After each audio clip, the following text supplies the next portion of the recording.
Hello everybody. I'm going to try to do this video without too much interruption. Let's hope it goes well. This video may or may not be acceptable to the YouTube guidelines, but I hope it is, because I think there's some pertinent points that need to be made. The question is, how do people become Nazis? And can it happen to any group of people? And yes, I believe it can happen to any group of people. And it has actually happened to some of our people, some of our Black American people. There have been some of them on YouTube that definitely think like Nazis. And I'm going to explain why. The reason why the Nazi Party started in Germany is because the people felt oppressed and let down. You had a whole country full of very conscientious people who felt like they were being cheated out of what they felt they worked hard for. And they were being taken advantage of, and they had a low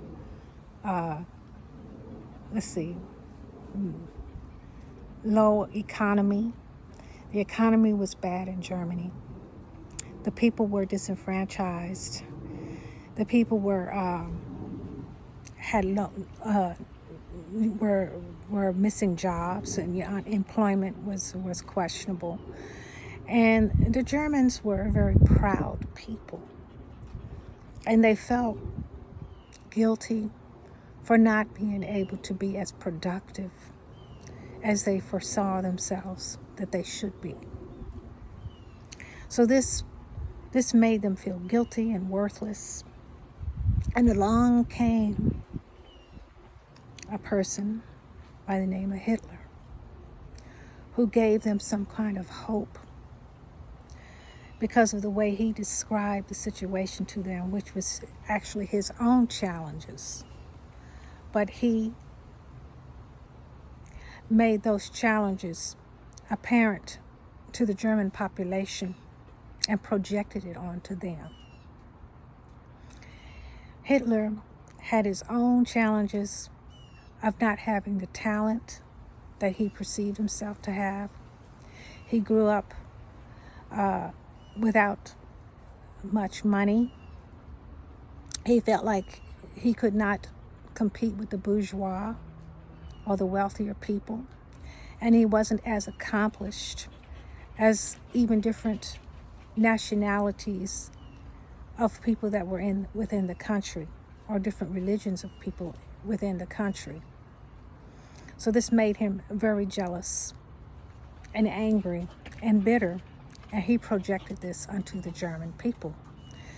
He wrote a book called Mein Kampf, which means my struggle, and this gives him his justification for creating a huge revolution in Germany to get rid of 6 million Jews. Now, that was a very simplistic explanation, but how I'm comparing it to our community, this is the Black American community, is the Black American community on YouTube. There are quite a few of them who are advocating for the same mentality. First of all, there's a few of them that are advocating genocide, meaning that they want to abort babies of male Black babies. That sounds to me like eugenics. Then they want to talk about selective breeding because they want to hate Black men. So they would rather not have Black men, and they want to have all women. Now, that doesn't make any sense to me at all, but they're projecting this. And They're suggesting that women should not even date black men or have anything else to do with them, meaning they're separating people and breaking up families and discouraging continuing with families. They even recommend single parenthood, which is nothing but a destruction of the family structure, meaning the family will not exist, therefore the society cannot exist, and the community cannot exist without groups of families. Now, in Germany, they did this very successfully to the Jewish people by tearing their families apart. And we all know what the Holocaust was all about. What these new people are suggesting in the black community is pretty much very similar, but it's a sneaky, dangerous way of suggesting the implications of this. Because what they want to do on the women's side, they want to reject the men, which means they will not breed black men. And on the men's side, they want to throw the women under the bus and go use other women from other countries and even other nationalities and races to replace black women in this country. Now, unfortunately, that's not going to help our people at all. Because when you introduce other elements into our country and our culture, we lose our culture. So what they're basically saying, both sides, both men and the women, is destroy the black culture from this country and replace them with somebody else. What else is that but eugenics in and of itself? That's thinking to me like a Nazi. Another thing that are thinking like a Nazi is colorism. Thinking like a Nazi says, okay, you are not worthy of being a part of our existence, even though you went through the same trials and tribulations as the rest of us. We're going to weed you out. So the biracial people have to be weeded out of the black community. They're not considered part of the community anymore, even though they were forced into staying in the community because the people who bred them to mix with themselves, which was the white community, did not want them to be considered white for reasons of inheriting property and money and family legacy. Now, I can't understand why the black community would reject people who stood up for them all these years and did not reject them. But they claim that mixed people reject them. Maybe some biracials think that they can reject the black community today, but it really isn't realistic. You can try, but there are people who were passing for white and still can't reject the black community. So I understand the backlash.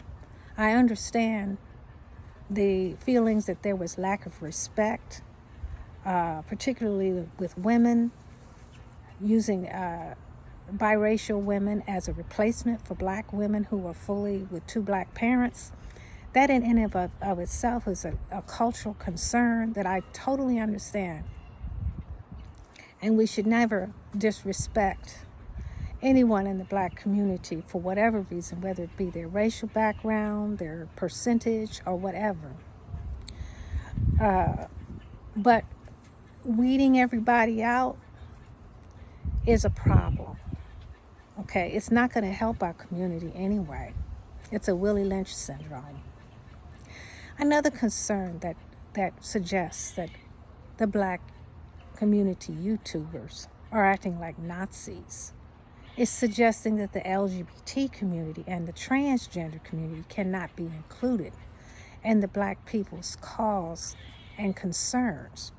When there's a high percentage of transgenders that are being murdered every day, just like black women being murdered every day, but we're going to exclude them from our concerns, I beg to differ with that. It really pains me to think that people are that hateful and they don't want to learn what is going on, why people are transgender, why people are homosexual, why people may not have the same orientation as they do, when in and of itself, the heterosexual community definitely are not perfect in the way they have behaved over the years. So they're the last people who need to be concerned about somebody else's orientation and how they behave. But that to me is what Nazi Germany did. They got rid of their homosexuals. They got rid of the whatever transgender, anybody that was not fitting into that particular mold, they had to be eliminated. So yes, Nazis can exist in our community. So we have to be very careful of all this dangerous rhetoric. And it happens on both sides. The men have spoken of saying the women should be subjected to them, be able to go back to being without their rights to vote, without their rights to do anything but reproduce, even be subjected to forced sexual participation. That is not correct. The women are suggesting that the men ought to just be wiped off the face of the earth because they're no good to us. With that type of mentality, we are definitely headed for the wrong direction. That is not unity. That is elimination of yourself. So, if you want to have all these different restrictions, if you will, on who's who and who has a right to what, rethink it, because it's not worth it. Unity is the best way. We don't have to accept outsiders, so to speak, or fake people who are not really for our concerns as Americans. But we definitely should not be going around eliminating everybody either. So just remember how the Nazi Party got started and how bad it can be. It can happen again. It may not happen to the same people again, but it can definitely happen again. So beware. Beware of the hate mongers.